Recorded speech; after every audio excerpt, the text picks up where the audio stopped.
Mesdames, Messieurs, bienvenue à l'émission Toute la Bible en parle. Toute la Bible en parle est une émission qui présente une personne vivante et authentique telle que la Bible nous le présente. Il s'agit bien entendu du Seigneur Jésus-Christ. Aujourd'hui, nous nous entretiendrons avec Jean-Marc Bolduc et François Bédard qui témoigneront de leur nouvelle orientation qui leur apporta une grande paix dans leur vie. Ne quittez pas, il y aura aussi dans quelques instants, plus tard au cours de l'émission, la chorale « L'Estrie de joie ». J'ai lu tout à l'heure un extrait du livre que Gaston Racine nous offre gracieusement. À la page 59, il écrit « Aujourd'hui, Dieu a toujours besoin des hommes. Ce n'est pas seulement sur la partie invisible de leur être qu'il désire régner. Il aspire à la domination de l'homme tout entier, c'est-à-dire à soumettre à son pouvoir notre corps, partie visible et sensible de notre être, pour faire de nos membres des instruments de justice. » Alors, j'en lis pas plus loin, nous vous l'offrons, ce sont les Leçons de Marie, Mère de Jésus, par Gaston Racine, un livre qui vous est offert gratuitement, c'est une offre. Il y a aussi le Nouveau Testament qui vous est offert, qui est la bonne nouvelle aujourd'hui, un don de la Société biblique canadienne. Donc, faites vite parce qu'au fond, les quantités baissent en ce qui concerne surtout le livre Les Leçons de Marie. Nous vous invitons à nous appeler au cours de l'émission et à faire la demande de ces ouvrages, si vous ne les possédez pas déjà. Et nous nous sommes rendus tout près des frontières américaines, dans le comté de Montmagny. Et là, nous avons rencontré ces deux jeunes hommes que vous allez voir, et nous leur avons demandé de nous parler un peu de leur vie nouvelle. Alors, nous nous rendons auprès de Jean-Marc Bolduc et François Bédard, qui nous racontent leur témoignage.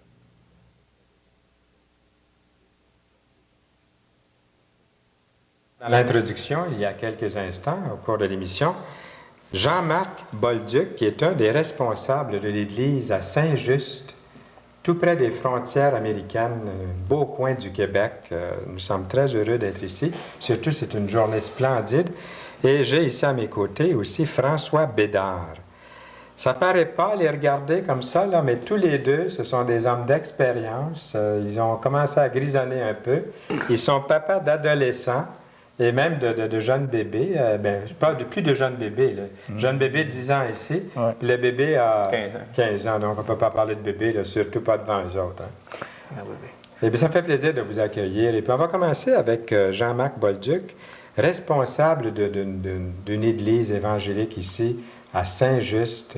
Je suis impressionné, premièrement, de voir la beauté du site et aussi la belle église là, que vous avez ici. Quelle est votre responsabilité, Jean-Marc, dans l'Église ici à Saint-Just? Donc, je suis responsable spirituel, je suis ancien, je suis trésorier, je m'occupe des choses spirituelles, emmène la parole, les études. Mm-hmm. Nous sommes ici avec deux autres personnes, Alir Carbonneau et Laurier Mercier. Mm-hmm. Et puis, il ne manque pas de problème, hein? Il y a des bons temps aussi. Oui, c'est vrai. On est parti à regarder les problèmes, parce que partout, il y en a, mais le Seigneur vous a placé là. Vous avez sa parole, vous avez des bons conseillers autour et vous cheminez. Vous aimez votre responsabilité, j'en suis persuadé. Et puis François, puis comme travail, bien, on va demander à François dans un instant, mais comme travail, qu'est-ce que vous faites? Moi, je travaille dans une industrie de boissière. Je suis à Aquam Lumber. Ça fait une vingtaine d'années environ que je travaille là. Ça emploie beaucoup d'hommes? 250-300 personnes. On entend parler des fois de ces endroits-là. Puis il y a toujours de l'ouvrage dans... Ça run jour et nuit. Ça doit faire 6-7 ans, ça run jour et nuit. Vous nous avez donné le nom anglais, mais en français, ce serait quoi? D'Aquam Lumber, c'est la compagnie qui... Elle s'appelle comme ça. D'Aquam, c'est la rivière la rivière d'Aquam Lumber. Aquam, oui, Lumber. Ça serait Lumber, ça serait... on dirait cour à bois, non? Ils ont pris ce nom-là. Je n'ai jamais approfondi pourquoi. C'est le nom que la compagnie porte. Le mot lumber, ça veut dire lumber, le bois. Puis vous aimez votre travail, tout ça. Ça fait longtemps que vous êtes là aussi? Oui, une vingtaine d'années. Ah, bon, bien, on souhaite que ça continue, hein, avec toutes les coupures qu'on entend partout. Puis ici, ça promet, ça continue. Il n'y a pas de chômage pour vous, là. Non, ça va bien notre coin. Nous autres, là, Pas de chômage au travail, pas de chômage dans l'Église. Ça va bien, au fond. on va bien partout. Ah, bien, dans un instant, on va parler du côté spirituel. Et puis pour François, du côté travail, Travail, dans le moment, il n'y en a pas. Par rapport il n'y en aurait pas non, chez Lambert, non? je travaillais chez Aquam Lambert, mais des raisons de santé m'ont poussé à retourner aux études. Ah oui. J'étudie en électronique présentement. Puis ça va bien. Je termine le printemps prochain, je vais avoir terminé les études. Puis là, on espère avoir du travail de nouveau. Ce qui est beau aujourd'hui, c'est qu'il n'y a pas d'âge. Au fond, on peut s'instruire, on peut apprendre un métier, peu importe l'âge. Autrefois, il fallait, on dirait, entre guillemets, être plus jeune. Mais aujourd'hui, on peut aller chercher un métier. Ah, il faut. Tu es bien courageux, François. Ah, le Seigneur le permet.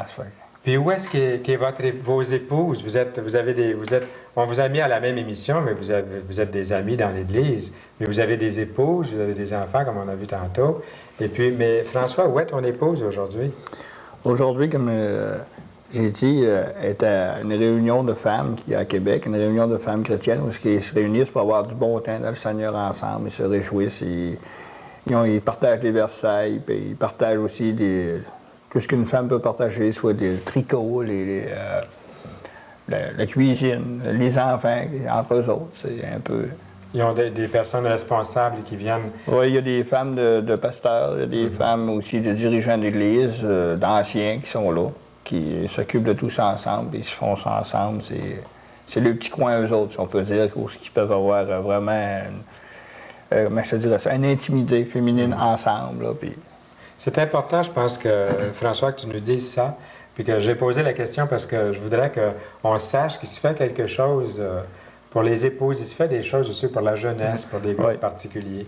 Oui, pour la jeunesse, même les femmes ou les hommes, ils font des réunions encore pour les hommes et même pour les jeunes, pour aider la jeunesse à trouver qu'il y a d'autres choses que de la drogue, il y a d'autres choses que à peu près tous les divertissements mondains qu'il peut y avoir, il y a d'autres choses que ça.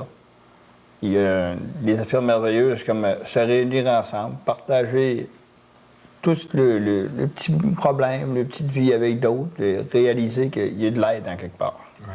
Puis ça, c'est important. Bien, on va aller dans le vif du sujet. Ici, à Toute la Bible en parle, on aime toujours ça, entendre parler des vies qui ont été transformées. Est-ce que vous avez eu des vies transformées? Ah oui. Oui. Puis, pour que les vies soient transformées, il a fallu que la vie soit différente avant. Et Jean-Marc Bolduc, maintenant responsable dans une église, comment était la vie pour toi, Jean-Marc, autrefois?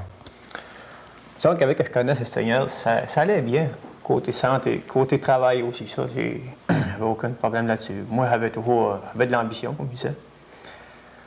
J'avais des désirs d'avoir un ouvrage. Fait que le Seigneur, dans ce temps-là, je ne le connaissais pas, mais il me bénissait quand même. Il m'a donné de l'emploi. Après ça a été avoir un automobile. Hein. Je me suis procuré une auto. Après ça, Les choses matérielles les choses matérielles, ils étaient toutes là. Ça allait bien dans ma vie, sur ce côté-là aussi. Je suis marié, j'ai eu 2 enfants.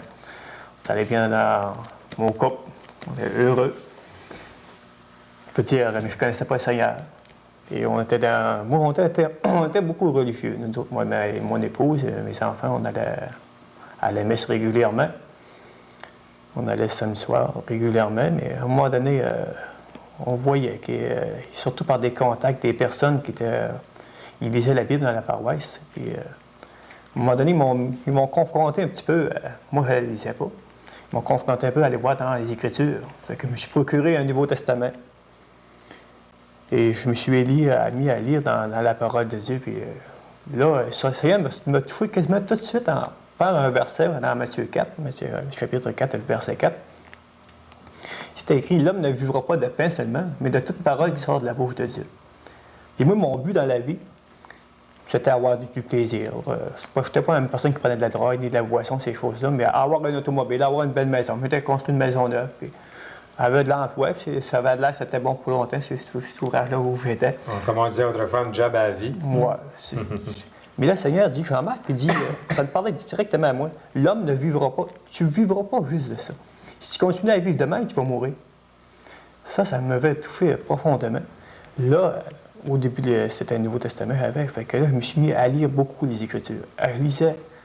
En tout cas, je trouvais ça vraiment beau, puis ça m'a montré de belles choses. Mais là, j'avais beaucoup de questions. Fait que j'avais été voir la personne qu'on connaît à la messe, puis poser des questions, puis il m'avait dit où tu veux, toutes les religions sont bonnes, mais ça ne m'avait pas répondu. J'avais continué quand même à aller continuer à la messe, et à un moment donné, mon voisin d'en face s'était converti au Seigneur aussi, puis il m'invitait d'aller les traiter. Et par la suite, j'avais été à des réunions. J'ai dit à ma femme, on va aller à 3 réunions. On va voir ce qu'ils enseignent. Eux autres, c'est comme c'est écrit dans les Écritures. Ma femme, elle pleurait. Elle ne voulait pas. Elle dit, tu vas te faire pogner dans une secte. Elle dit, tu vas te faire prendre dans des choses comme ça. Ben, elle pleurait, elle ne voulait pas. J'ai dit, moi, c'est le Seigneur qui m'intéresse. Je vais aller voir ce qui se passe. J'avais trouvé que c'était vraiment comme c'est que je voyais dans les Écritures. Mais ça avait resté comme ça. Ils m'ont donné des choses. Mais en lisant, le Seigneur m'a montré vraiment que j'étais perdu. Qu'il fallait que je ne repente, que j'étais pécheur. Qu'il était venu mourir pour moi à la croix. Il fallait que je ne repente. Fait qu'un soir, je m'en rappelle que dans mon lit, ça s'était passé pour moi, c'était dans mon lit. Peut-être que c'est différent pour vous aussi. On va savoir ça dans un instant avec lui, là. Seigneur, j'ai vraiment reconnu que j'étais un pécheur. C'est différent pour chaque personne. Oui, c'est différent pour chacun de nous autres. Il y a seulement qu'un chemin pour aller à Dieu, c'est Jésus. Mais il y a 1001 chemins pour arriver à Jésus. Alors, je te laisse continuer, mon cher Jean-Marc. C'est ça que là, le Seigneur m'a montré vraiment que j'étais pécheur et que j'étais perdu. Si je continuais comme ça, c'était dans l'enfer, c'était la ruine éternelle pour mon âme. J'étais condamné éternellement parce que j'avais commis des péchés, puis ça, j'étais conscient. Le Seigneur me montré que j'avais commis des péchés. Et par mes œuvres, je ne pouvais pas me sauver. C'était impossible. C'était écrit dans la parole, je l'avais vu dans Éphésiens 2, 8 et 9 aussi, que c'était pas par les œuvres que je pouvais être sauvé. Fait que je me suis repenti mes péchés, j'ai demandé pardon au Seigneur pour tout ce que j'ai fait. Et je l'ai accepté comme sauveur. Je savais qu'il était mort, puis il avait souffert pour moi, puis il me donnait un cadeau. Il dit, Jean-Marc, si tu le veux, je vais payer pour tes péchés, je te fais ça comme cadeau. Accepte-les, tout simplement, c'est gratuit, prends-les. Je te donne la vie éternelle, je te le donne. Puis un soir, ça m'avait vraiment ému. Après, j'avais accepté le Seigneur dans mon cœur. Je sentais une transformation en dedans de moi. Et puis, depuis, le Seigneur il m'a montré beaucoup de belles choses. Puis, on pourrait parler beaucoup longtemps. Il ne faudrait pas tout prendre le temps. Il y a eu beaucoup de choses. Je suis impliqué dans l'Assemblée locale. Je viens de bien témoigner, faire connaître aux gens qui m'entourent, comme le Seigneur les aime aussi. C'est gratuit. On a juste à dire, oui, Seigneur, je reconnais que je suis un pécheur. Je suis perdu sans toi. On peut pas. Il n'y a aucune... On ne peut pas passer à aucun autre endroit pour aller voir Jésus. Jésus, c'est le seul chemin qu'on peut aller au ciel. C'est seulement lui. On dit Amen à ça, François. Oui. Puis, François, ça peut être tout à fait différent, la manière que tu as été amené au ciel. C'est un peu différent. Qu'est-ce qui est arrivé pour toi? Moi, qu'est-ce qui est arrivé? Bien, un petit gars d'une famille de plusieurs enfants. Mon père avait eu un accident, c'est-à-dire on était tous en bas âge, pas peur de travailler, pas vraiment d'argent. Puis papa, ben, il y avait une fois en l'église de l'époque. Il nous envoyait à l'église, tout bonnement, il nous donnait de l'argent pour qu'on en donne à la tasse qui passait. Mais nous autres, comme mauvais garçons qu'on était, on prenait l'argent et on allait le dépenser au magasin. C'était pas pour la tasse, c'était pour ailleurs. Finalement, ça, c'était tout jeune. Un peu plus tard, on rencontrait des copains. C'était l'école, un peu comme tout le monde. Puis la drogue. Moi, j'ai essayé la drogue, je n'ai pas été capable, j'étais malade. Dieu m'en a gardé, merci Seigneur. Amen. Mais il ne m'a pas gardé de la boisson. J'avais on peut dire, mon péché à moi, mon grand péché, comme on pourrait dire. C'est, moi, jamais la boisson. Pas pour l'effet, mais pour le goût. Mais tu sais que tu prends goût, les effets, les conséquences suivent toujours. C'est juste. Ça fait que ça a continué comme ça pendant un bout de temps. Puis il y avait un de mes oncles que j'aimais beaucoup. Moi, ça a commencé par mon oncle Renaud, puis ça a fini par un autre oncle. Et lui, ça, c'était catholique fervent. Tu sais, vraiment, là, fervent. Là, un bon chrétien. C'est ça. Ouais. Tout d'un coup, il s'est dit, au bout de quelques années, il a changé. Il a étudié d'autres choses. Il ne m'avait pas dit quoi à l'époque, mais il m'en parlait tout doucement, parce que pour lui, probablement que c'était frais, il était en études. Mais c'était le seul qui venait à la maison qui était chrétien à l'époque, et le seul qui venait chez nous. Moi, j'aimais prendre de la bière. Hein. Il prenait une bière avec moi, puis il me parlait de Jésus. Il n'en prenait pas d'autres. Non. Pour lui, l'abus, ça ne marchait pas. Moi, ça me travaillait un peu. Et toi, François, tu voyais qu'il y avait quelque chose de différent dans cette personne-là. Oui. Il était capable... il y avait une certaine modération dans ses gestes. Il était capable de s'arrêter. Oui. Ça, ben moi, j'avais de la misère un peu avec ça. Puis je le voyais changer. Puis un bon jour, il m'a invité à son baptême. Se faire baptiser. Un baptême par immersion, ouais, un baptême d'adulte. comme la Bible décrit Oui, exactement. comme le baptême du Seigneur. Ouais. Ça fait que là, il m'invite à ça. Qu'est-ce que c'est va faire là? Moi? Tu sais, c'est qu'on va aller faire là. Il dit, bon, j'ai du mécanique à faire ou aller faire ça. Mais aller me reposer, mais aller voir ça. Ça fait que ça se passait ici, pas loin, ça. Ça se passait à Dalarin, ou pas loin dessus Jean-Marc, trop non plus. Ben, tu connais l'île Carbonneau, c'était dans sa piscine. Ça se passait là. Puis moi, je regardais les gens ils priaient pour qu'ils arrêtent de mouiller. Ah ben, j'étais Parce là, que, ce journée-là, ouais. oui, vous étiez là. C'est Je vrai, m'en rappelle. oui. Je m'en rappelle, moi aussi. Vous avez vu rentrer par la porte sur le perron, puis rentrer à l'intérieur chez M. Carbonneau. Les gens m'avaient dit que je manquais de foi parce que j'étais un de ceux qui avait un parapluie. Les gens priaient pour pas qu'il y ait de pluie. Moi, j'avais un parapluie. Ouais. Finalement, je regarde mon oncle se faire baptiser, mais il faut dire qu'il y a eu une belle éclaircie au moment même. Vous devez vous en souvenir aussi. Puis là, mon oncle est venu s'asseoir avec nous autres. Mais là, j'étais pas tout seul. Tu sais, comment que des fois, tu es bâti un peu, t'es farouche pareil. Il y a un brin de farouche à l'intérieur. J'avais emmené ma femme, parce que j'étais marié à l'époque. J'avais emmené ma mère, et moi, ma mère voulait voir ça. J'avais emmené ma mère. Mon papa, il dit, vous allez peut-être bien en faire un évangéliste. Il va te mettre ça en face, comme ça, tu sais. On l'emmène là. Ça l'avait touché, ma mère. Moi aussi, ça m'avait touché de voir que lui, il faisait des choses différentes, bien différentes de ce qu'on connaissait. Là, j'ai dit à maman, à l'automne, maman me parlait souvent d'aller au Cap de la Madeleine pour aller faire un petit pèlerinage, où est-ce que c'est. J'ai dit à maman, ça ne nous fera pas tard, on va y aller. Ça nous avait poussé à chercher un peu. Mais lui, il venait à la maison. Puis un bon jour, il prend une bière avec moi, il dit François, il dit on prend une bière ensemble, mais il dit j'aimerais que tu prennes de quoi de moi. Il dit je viens ici, je prends toujours de quoi de toi, je prends une bière avec toi. Il dit là, j'aimerais que tu prennes quelque chose de moi. Puis ce quelque chose-là, c'est un petit Nouveau Testament qu'il voulait me donner à l'époque. Je l'ai pris parce que j'avais pour moi dire, je ne peux pas y refuser. Je l'aime trop, c'était mon oncle-là, il dit je ne peux pas y refuser. Prends le Nouveau Testament. J'ai lu dans ce Nouveau Testament-là. Hey, je m'avais acheté au Cap de Madeleine une belle grosse Bible en image, là, qui n'est pas complète en passant. Puis là, je lisais en parallèle. Qui a raison? La grosse question, c'est qui a raison? Puis, dans les 1 minute et demie qui nous reste, parce que ça passe tellement... OK. Qu'est-ce qui a fait que ça a décliqué pour toi, François, Ben, que tu as reconnu le Seigneur, là? Plusieurs autres événements sont produits aussi à cause des questions aux gens religieux des alentours, des questions, des comparaisons bibliques, des choses là, toutes sortes de choses. Toujours bien qu'à Noël, c'est moi qui ai lancé l'invitation avec papa à mon oncle Guy. Ça fait assez longtemps que tu nous tannes pour nous parler de ton Jésus, de tes affaires. Puis moi, j'avais quelques verres de venir. Je lui ai dit, demain soir, on va être dégrisé. C'était le 26 décembre 80, 26 décembre 80. Il arrive à la maison, on était, tu sais, quand on dit clean, là, on était correct. Bien peigné, tout le kit, tout était prêt. Là, on arrive, on avait vérifié bien les choses en parole de Dieu. Oui. Il arrive à la maison, puis il commence à nous en parler. Au bout d'un certain temps, il nous demande, vous avez-vous envie d'accepter Jésus-Christ? Je me rappelle, on était 8 autour de la table. On l'a accepté, le Seigneur Jésus-Christ, ensemble. Mais moi, je dis amen à ça. Puis là-dessus, c'est tellement beau qu'on ne veut pas rajouter rien. On termine avec ces bonnes paroles-là. Jean-Marc Bolduc, un des responsables de l'Église ici à Saint-Just, et François Bédard aussi, engagé dans sa foi pour le Seigneur. Un gros merci. Merci beaucoup en son nom. Que le Seigneur vous bénisse et vous conduise. À bientôt. Bientôt. Et de retour en studio. Je regardais encore le livre de Gaston Racine. J'espère que vous allez le demander puisque les quantités ont baissé beaucoup. Les leçons de Marie.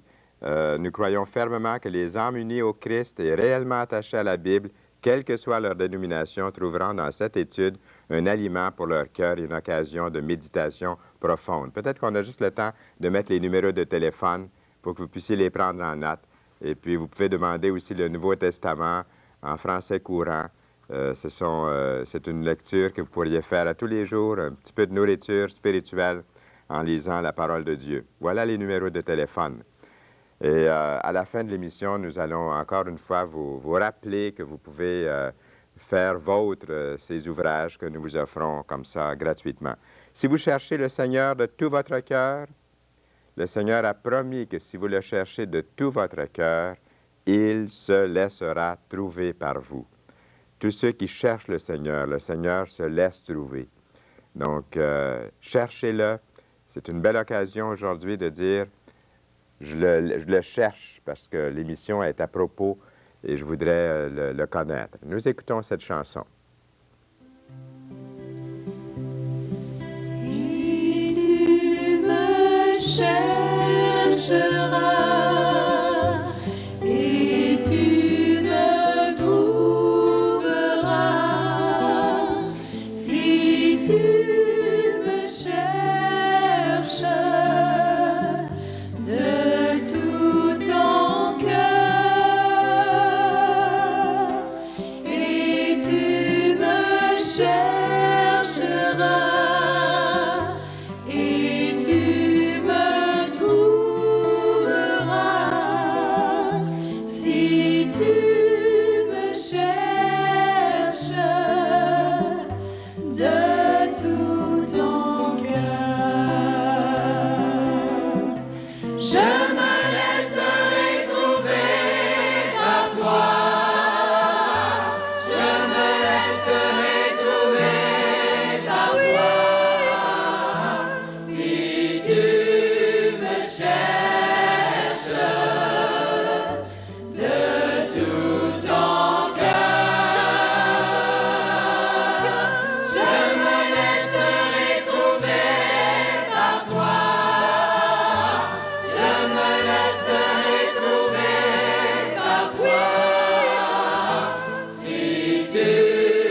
Le Seigneur a dit, cherchez premièrement le royaume et la justice de Dieu, et toutes ces choses vous seront données par-dessus.